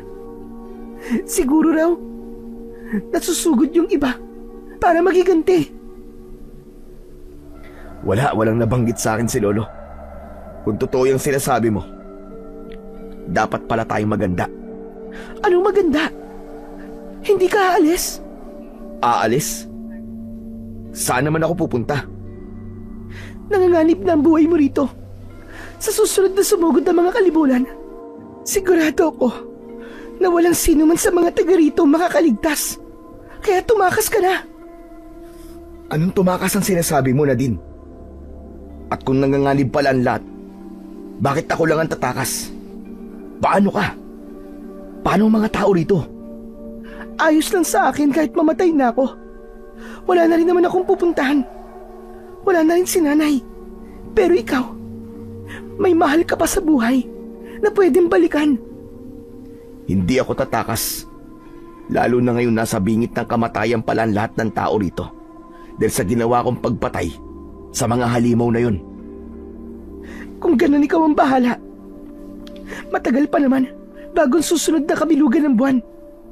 Posible pang magbago ang isip mo. Hindi na magbabago ang isip ko, Nadine. Hindi ko ugaling tumakas sa lahat ng uri ng laban. Doon na natapos ang pag-uusap namin ni Nadine. Dahil hindi na siya ulit nagsalita, kaya hindi na rin ako umimik. Napatingala ako sa langit nang bigla yung magliwanag dahil sa biglaang pagkidlat. Hudyat yun na uulan. Nadine, hindi pa ba tayo uuwi? Malapit ang dumilim at mukhang uulan pa. Balik na lang ulit tayo bukas. Malapit lang naman eh. Nanatiling walang imik ang dalaga pero tumayo ito at naunang maglakad. Nang makarating kami sa bahay ni Lolo Ambo, ay doon lang ulit ito nagsalita. Lolo Ambo, uuwi lang po muna ako sa bahay namin. Aba, bakit ka uuwi? Sinabi ko naman sa'yo, hindi ba? Na pwede kang tumuloy dito hanggat hindi pa naayos ang bubong ng bahay ninyo. Sa may kusina lang naman po banda na alis ang bubong. Buo pa rin naman po ang bubong sa kwarto. Kaya may matutulugan pa po ako. Sige po, alis na po ako, Lolo Ambo. Ngunit hindi pa man nakakatatlong hakbang ang dalaga, ay humarang na ako sa daan niya. Ops! Hindi ka pwedeng matulog doon mag-isa, delikado. Dito ka na muna. Huwag ka mag-alala. Matagal pa ang susunod na kabilugan ng buwan, kaya walang mangyayaring masama sa akin. At isa pa, gusto ko kasi munang mapag-isa. Tumingin muna ako kay Lolo Ambo, at nang tumango ang matanda, ay saka ko lang ulit binalingan si Nadine. O sige, kung yan ang gusto mo, hatid na lang kita ron. Huwag na, Carlo. Hindi ka pa magaling. Magpahinga ka na lang. O siya, paano? Alis muna ako. Mang Ambo, alis na po ako. Nang lampasan ako ng dalaga, ay sinundan ko na lang siya ng tingin. Kung ako lang ang masusunod, gusto ko sana siyang samahan. Pero sa kanya na nanggaling na gusto niya munang mapag-isa, kaya hindi ko pwedeng ipilit ang gusto ko. Huwag ka mag-alala, Apo. Walang mangyayaring masama sa kanya. Katatapos lang ng kabilugan ng buwan, kaya matagal-tagal ulit bago may bumalik na kalibulan dito sa baryo. Sabihin na natin ganun nga, Lo. Pero may pinagdaraanan kasi siya. Baka mamaya kung anong maisipin niyang gawin sa sarili niya. Baka Diyos na batayang sila din. Kaya alam kong hindi niya gagawin yon. Dahil alam niyang kasalanan yon. Sana nga po, Lo. Pupuntahan ko po kagad siya bukas ng umaga para kumustahin. Ayos! Magandang ideya ang naisip mong yan. Siya nga po pala, Lo. Totoo po ba na susugod po ang mga kalibulan para ipaghiganti po ang mga kauri nila na napatay ko? Yan ang nakikita kong magyayari, Apo. Dahil pamilya ang tingin nila sa isa't isa. Kaya sa oras na may hindi bumalik na isa sa kanila, siguradong lalabas sila sa gubat para alamin ang nangyari. Yan din ang tingin ng iba pang mga matatanda rito sa lugar na ito. Kaya nababahala sila sa posibleng mangyari na maaaring maghiganti ang mga kalibulan. Nasa na po ba yung mga bangkay ng kalibulan? Ililibing na lang po ba natin para hindi makita ng mga kasamahan nila? Kahit ilibing natin sila ng ilang metro sa ilalim ng lupa, maaamoy at maaamoy yun nila. Sinunog na namin kaninang umaga ang mga katawan. Gayunpaman, alam namin na malalaman pa rin nila yon. Kung ganun, Lo, lumikas na po kayo. Sabihan niyo po mga tao habang matagal pa bago sumapit ang kabilugan ng buwan. Para naman maiwasan natin ang pagdanak ng dugo dito. Nag-usap-usap na kami kanina. Buo pa rin ang desisyon namin na huwag umalis. Pero sa pagkakataong ito, lalaban na kami para sa aming mga buhay. Hindi ko po maintindihan kung bakit gugustuhin niyo pang mamatay kaysa ang umalis. Pero kung yan po ang desisyon niyo, Lo, sasamahan ko po kayong lumaban. Alam kong yan ang sasabihin mo, Apo. Dahil kilalang kilala kita. Kahit hindi tayo masyado nagkasama, alam ko na matapang ka katulad ng tatay mo. Tanda-tanda ko pa nung unang beses siyang ipinakilala ng nanay mo bilang nobyo. Nilabasan ko siya ng isang itak. Pero hindi man lang siya nagpakita ng takot. Ni hindi man lang kumurap ang mata. Handa raw siyang mamatay kung yun ang makapagpapatunay na totoo talaga siya sa anak ko. Biruin mo yun. Huwag niyo po akong ikumpara sa kanya. Dahil magkaiba kami. Aba, teka. May nangyari ba na hindi ko alam? Abay, bakit parang galit ka sa kanya, Apo? Ano ba nangyari? Mahabang kwento, Lo. Ang masasabi ko lang po, wala na akong tatay. Jesus Mariosep, hindi ko alam kung ano ang rason kung bakit mo nasasabi yan. Pero kung ano man ang gulong namamagitan sa inyong mag-ama ngayon, abay sana maayos nyo yan. Magkakaayos lang po siguro kaming dalawa kung tanggap niya ang pagkakamali niya. Tanggap ko naman po ang pagkakamali ko, Lo, eh. Pero siya, tingin niya sa lahat ng mga ginagawa niya tama. Siya ang palaging tama. Sinubukan nyo na bang pag-usapan ng masinsinan ng problema nyong dalawa? Kasi kung hindi pa, talagang hindi kayo magkakaayos. Sinubukan ko po makipag-ayos. Pero puro mali ko na lang pong nakikita niya. Bulag po siya sa sarili niyang mga pagkakamali. Pambihira. Mukhang ang laki-laki ng galit mo sa kanya. Pero Apo, kahit anong mangyari, kahit bali-baligtarin man ang mundo, tatay mo pa rin siya. Sana, manaig pa rin dyan sa puso mo ang pagpapatawad. O siya, mukhang luto na yung niluluto ko mais. Titignan ko lang saglit. Ako na po, Lo. Pagkasabi nun, ay tumayo ako, papunta sa kusina. Nang makitang luto na yon, ay naglagay ako sa plato at bumalik sa kinaroroonan ng matanda. Nagluto lang ako nito para matikman mo. Pero kung gusto mo maghapunan ng kanin, abay meron naman akong sinain doon. Ayos na po sa akin itong mais, Lo. Hindi rin naman po ako sanay kumain ng kanin kapag gabi na. Ngayon ko lang naalala. Dapat pala binigyan ko kanina si Nadine para naman may naiuwi siya. Kung ganun, dadalan ko na lang po siya. O sige, ikaw ang bahala. Dalhan mo siya para makakain din siya nitong mais. Nang marinig ang sinabing yun ng matanda, ay bumalik ako sa kusina at naglagay ng ilang pirasong mais sa isang baunan. Lo, saglit lang po ah. Hatid ko lang po ito kay Nadine. Babalik din po kagad. O sige, mag-iingat ka. Pagkasabi nun, ay lumabas na ako ng bahay. 7:00 pa lang ng gabi, subalit tahimik na kagad ang paligid at nakapinid na lahat ng pinto at bintana ng bawat bahay.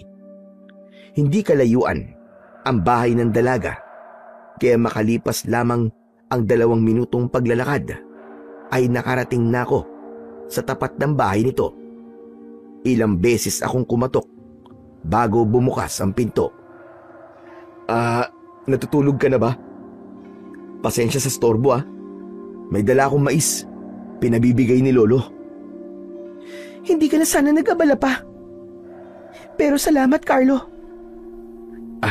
Walang anuman. O sige, una na ako ah. Isara mo na ulit ang pinto. Sige, pakisabi kay Mang Ambo. Salamat. Tumango lang ako bilang pagtugon sa sinabi nitong yon.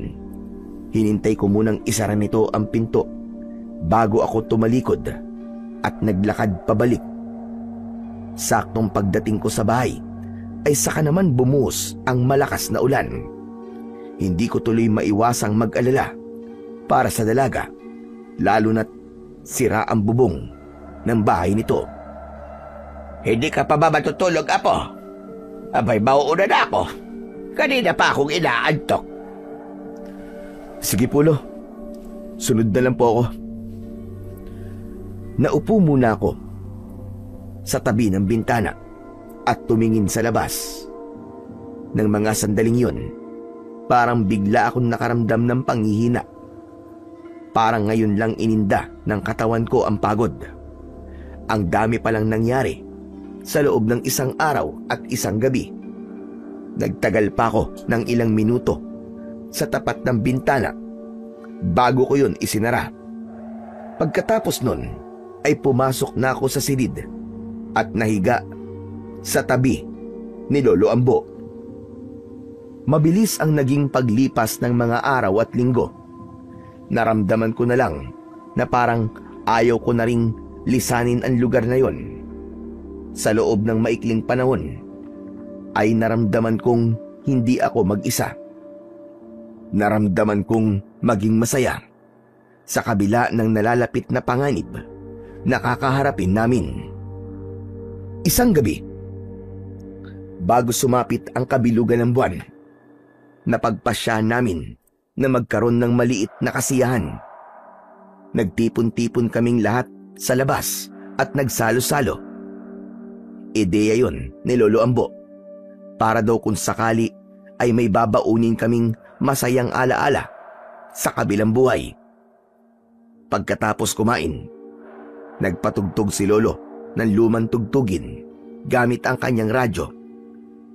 Dahil awiting pag-ibig, magkakapareha ang sumayaw.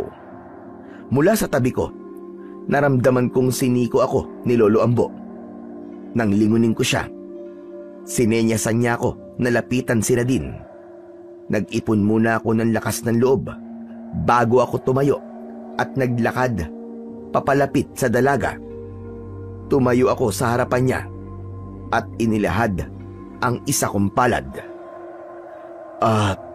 Nadine, pwede ba kitang maisayaw? Sa halip na sagutin ang tanong ko, ay tumayo siya, sabay patong ng isa niyang kamay sa kamay ko. Naglakad kami, papunta sa iba pang mga sumasayaw. At nang makahanap ng pwesto, ay humarap na kami sa isa't isa. Ipinatong niya ang dalawa niyang braso sa balikat ko, habang ang mga kamay ko naman ay nasa bewang niya. Habang sinasabayan namin ang tugtog, ay nakatitig lang ako sa kanya. Nang mga oras na yon, ay natiyak kong hindi simpleng paghanga lang ang nararamdaman ko para sa dalaga. Nang matapos ang kasiyahan na yon, ay tumulong muna kaming magligpit bago ko hinatid pa uwi si Nadine. Carlo, gusto bang magkape muna sa loob? Hindi na. Para makapagpahinga ka na. Anong oras na rin eh. Kung ganun, salamat sa paghahatid sa akin, ha? Pagkasabi nun, ay bigla itong tumingkayad at dinampian ako ng halik sa pisngi. Bigla akong nanigas sa aking kinatatayuan dahil doon. Para ba akong naging ribulto? Para akong binuhusan ng napakaraming yelo. Alam kong hindi na ako bata para maramdaman ang kilig. Pero ng mga sandaling yon, ay hindi ko talaga maiwasang kiligin. Sige, pasok na ako, Carlo. Hinintay ko munang makapasok ang dalaga at maisara ang pinto bago ako napahawak sa dibdib ko dahil biglang bumilis ang tibok nito. Habang naglalakad pabalik, ay paulit-ulit na bumalik sa isip ko ang nangyari. Dahil doon, hindi ko namalayan na lumampas na pala ako sa bahay ni Lolo Ambo. Carlo, Apo! Hoy, saan ka ba pupunta? Nang marinig ko ang boses na yun ng matanda, ay saka ko lang napansin na lampas na pala ako. Nagtataka tuloy ang tingin sa akin ni Lolo. Wala po. Dito lang po, magpapahangin. Bakit parang wala ka sa sarili habang naglalakad? Halika na nga rito. Abay, kanina pa kitang hinihintay eh. Napakunot ang noo ko dahil sa sinabing yun ng matanda. Naglakad ako papalapit at pagpasok ko ay saka ko nakita na naroon ng ilan sa mga kalalakihan sa lugar namin. Nandito raw sila dahil gusto nilang iasa sa iyo ang tungkulin na talunin ang Panginoon ng mga kalibulan. Naniniwala sila sa kakayahan mo sa pakikipaglaban na po. Panginoon? Tama bang narinig ko? May Panginoon sila? Oo, Apo. Ang pinakamatanda sa kanilang lahat. Higit itong mas mabilis at malakas kumpara sa iba. Kaya itinuturing nila itong pinuno. Saglit akong nawalan ng imik. Iniisip kong dapat ko bang tanggapin ang alok ng mga kausap ko. Kung totoo ang sinasabi ng mga ito na pambihira ang lakas ng nasabing aswang, siguradong wala akong pag-asang manalo. Kung tatanggapin ko po yung sinasabi nyo, para ko na rin po kayong pinaasa na kaya kong talunin ang aswang na yon. Ayoko po kayong mabigo dahil sa akin. Naniniwala kami sa katapangan mo, Apo. Kung sakali mang hindi ka magtagumpay, kasama mo pa rin kami hanggang sa huli. Kung ganun sige payag na po ako. Pero hindi po ako nangangako na kaya kong manalo. Ang maipapangako ko lang ay gagawin ko ang lahat ng makakaya ko. Sapat na sabi nyo na po. O siya, sige na. Magsiuwi na kayo mga kasama at baka inihintay na kayo ng mga asawa ninyo. Bago umalis ang mga bisita, ay lumapit muna sila sa akin at nagpasalamat. Sinabi ko naman sa kanila na saka na lang sila magpasalamat sa akin kapag tapos na ang lahat. Nang wala na sila, ay nilapitan ako ni Lolo Ambo. Umamin ka na ba sa nararamdaman mo kay Nadine, Apo? Po? Umamin? Ano po bang ibig niyo sabihin? Ay, nako. Huwag ka na magkailak sa akin. Pinagdaanan ko na rin yan. Alam ko may pagtingin ka sa kanya. Ano? Nagtapat ka na ba? Si Lolo talaga Pero Lo, hindi pa po Saka na lang siguro. Kapag maayos na po ang lahat. Anong saka na lang? Paano? Kung hindi ka na magkaroon ng pagkakataon, sige nga. Sa tingin ko naman, ay may pagtingin din siya sa'yo. Sana nga, Lo. Pero saka ko na lang po problemahin yun. Sa ngayon, kailangan ko muna mag-isip kung ano ang gagawin ko bukas para tapatan ang lakas ng aswang na yun. Kailangan mo ba ng armas, Apo? May nakatago ako rito. Bigay pa ito sa akin ng tatay ko nung siya ay buhay pa. Pagkasabi nun, ay pumasok ang matanda sa kwarto at nang lumabas ito, ay may bitbit ng isang mahabang bagay. Namangha ako nang mati ako kung ano yun. Isa yung katana o mas kilala bilang samurai sword. Nang iabot yun sa akin ni Lolo, ay kaagad ko yung hinugot. Kuminang ang talim nito matapos maalis mula sa kaluban. Lo, ipapagamit mo sa akin yan? Kung makakatulog ba yan bakit hindi?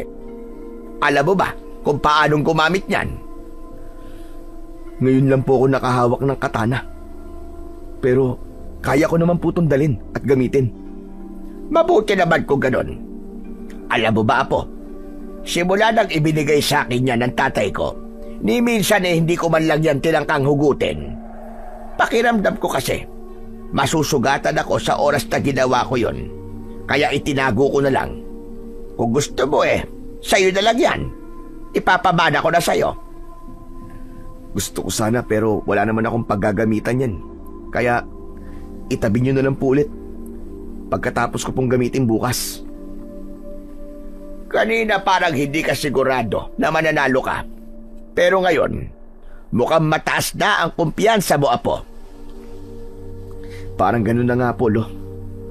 Handa na po akong harapin ang aswang na yon. Tignan ko lang kung matalas pa ang ngipin niya kaysa sa talim ng katana na to. Pagkatapos ng pag-uusap namin na yon ni Lolo, ay nagpaalam na siyang matutulog. Ako naman ay nanatili pa ring gising at pinag-aralang gamitin ang hawak-hawak na armas. Nang hindi makontento, ay lumabas ako ng bahay at lumapit sa sagingan.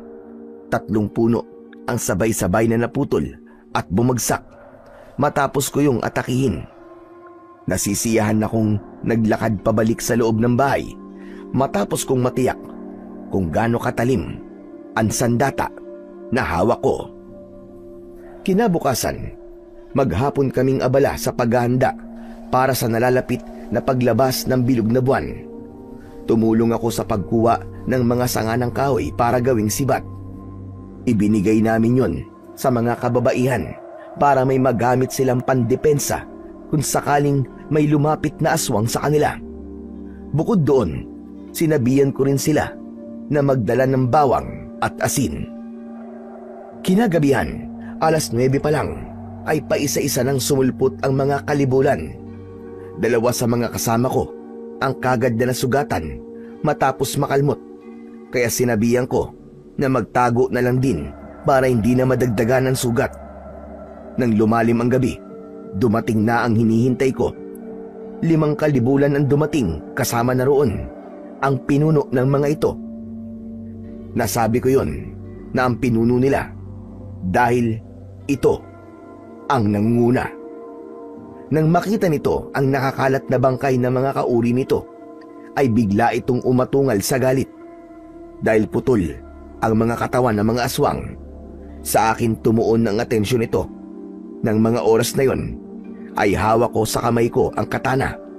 Kaya nalaman ng aswang na ako ang pumatay sa mga kauri nito. Hindi ko inaasahan ang naging mabilis nitong pagkilos. At bago pa man ako makaiwas, ay nagawa na nitong kalmutin ako sa likod. Umayos ako ng tayo kahit sobrang sakit ng natamo kong sugat.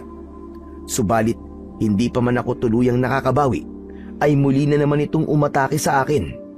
Dahil doon, nabitiwan ko ang hawak kong armas at tuluyan na akong napaluhod. Pakiramdam ko, tatakasan na ako ng ulirat dahil parang gusto nang pumikit ng mga mata ko. Tumingin ako sa paligid at nang makita kong hirap na rin sa pakikipaglaban ng mga kasama ko, ay bigla akong nagkaroon ng lakas. Dinampot ko ang nabitiwan kong armas at inihagis ko yun papunta sa isang kalibulan na nasa bubong ng isang bahay kung saan naroon si Nadine nagtatago. Saktong tumama ang katana sa katawan ng aswang, kaya nahulog yun. Dahil wala na akong sandata, dinukot ko sa bulsa ko ang knuckle. Ito ang armas na palagi kong ginagamit kapag napapasabak ako sa trouble nung nasa Maynila pa ako. Saktong kakatapos ko lang isuot ng knuckle nang biglang may aswang na sumugod. Ang ginawa ko, umikot ako at inaperkat ko ang aswang. Bumaliktad dito sa ere. Sinamantala ko ang pagkakataon na yon.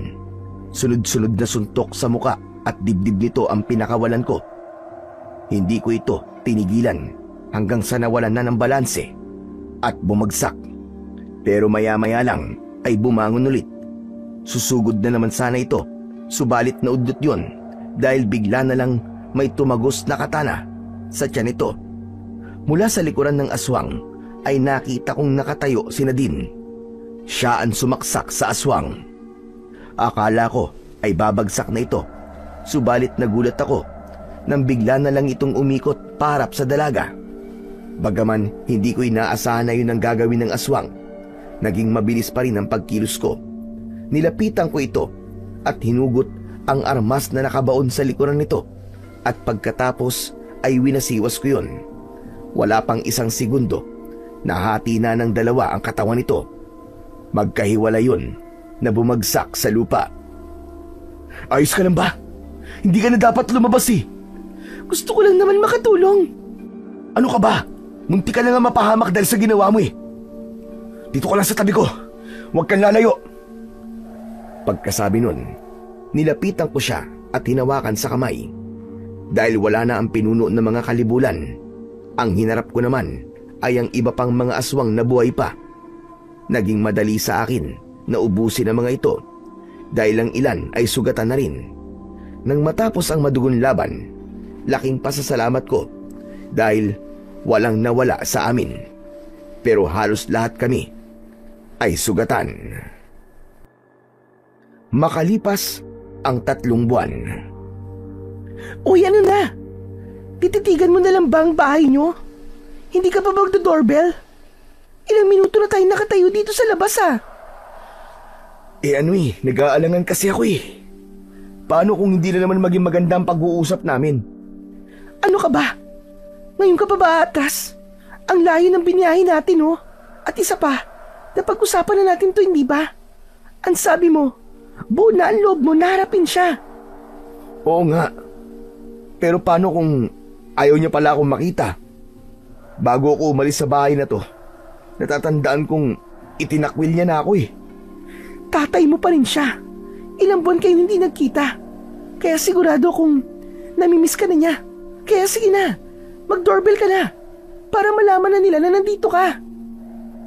Nagpakawala muna ako ng malalim na buntong hininga bago ko pinindot ang doorbell. Makalipas lamang ang ilang segundo ay bumukas ang pintuan ng bahay namin at mula roon ay lumabas si Tita Helena. Nang makita niya ako ay tumakbo siya kagad papalapit sa gate at binuksan yon. Nagulat pa ako nang bigla niya akong yakapin. Maluwa-luwa siya nang bitiwan ako. Mabuti naman at bumalik ka na, Carlo. Matagal ka na naming hinahanap. Ang akala namin, may nangyari ng masama sa'yo. Ayos lang po ako, tita. Si Papa po nandyan ba? Nasa kwarto. Halika kayo sa loob. Sigurado matutuwa yun kapag nakita ka. Ay, tita, sandali. Si Nadine nga po pala, nobya ko. Nadine, siya si Tita Helena. Magandang araw po, ma'am. Anong ma'am? Simula ngayon, tita na lang ang itawag mo sa akin. Nobya ka ni Carlo, kaya pamilya ka na rin namin. Pakiramdam ko na mga sandaling yon ay biglang naglaho ang lahat ng sama ng loob ko kay Tita Helena matapos kong marinig ang sinabi niyang yon kay Nadine. Sa tingin ko, nabulag lang talaga ako sa galit ko noon kaya hindi ko nakita ang taglay niyang kabaitan. Pumasok kami sa loob ng bahay at dumiretso na sa kwarto ni na Papa. Biglang nangilid ang mga luha ko nang maabutan ko siyang nakaupo. Tulalang nakatitig sa labas ng bintana habang yakap-yakap ang litrato ko. Pagkaalis mo, sobra siyang nagsisi sa mga sinabi niya sa'yo. Kinabukasan nun pinuntahan ka namin sa tinutuluyan mo pero hindi ka namin nakita. Hinanap ka namin kung saan-saan pero hindi ka namin mahagilap. Ang akala niya ay may masama nang nangyari sa'yo. Kaya simula nun ay palagi na siyang tulala. Nang marinig ko ang sinabing yun ni Tita Helena, ay tuluyan ng pumatak ang mga luha ko na kanina ko pa pinipigilan. Naglakad na ako, papalapit kay Papa at huminto.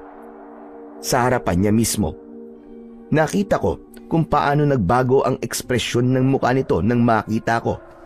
Naramdaman kong nanghina ang mga tuhod ko, kaya lumuhod ako at isinubsob ang mukha ko sa tuhod nito. Pa! Patawad, Pa! Patawad! Yun ang paulit-ulit kong binigkas habang umiiyak sa tuhod niya. Naramdaman kong hinaplos niya ang likod ko, kaya nag-angat ako ng muka. Umiyak na rin siya nang magtama ang mga mata namin. Ako ang patawarin mo, anak. Ang laki ng pagkukulang ko sa'yo. Naging makasarili ako. Sarili ko lang ang inisip ko. Kalimutan na po natin ang lahat, Pa. Hindi pa naman huli ang lahat. Para magsimula ulit. Oo, anak. Magsisimula tayo ulit. Pagkasabi nun, ay nagyakapan kaming dalawa ng maigpit. Ang akala ko, anak, hindi na ulit kita makikita at mayayakap pa. Pasensya na po kayo kung nag-alala po kayo sa akin. Kinailangan ko po kasing lumayo muna para makapag-isip-isip. Ang mahalaga ngayon, anak, ay nandito ka na ulit. Salamat at binigyan mo ako ng pagkakataon na makasama ka ulit. Pagkatapos ng pag-uusap namin yun ni Papa, ay tuluyan na kaming nagkaayos. Bumalik na rin ang dating sigla sa katawan niya, kaya naging normal na ulit ang lahat. Makalipas ang ilang buwan, nagpakasal kami ni Nadine at bumalik kami sa Sitio Macabebe para dun bumuo ng masayang pamilya.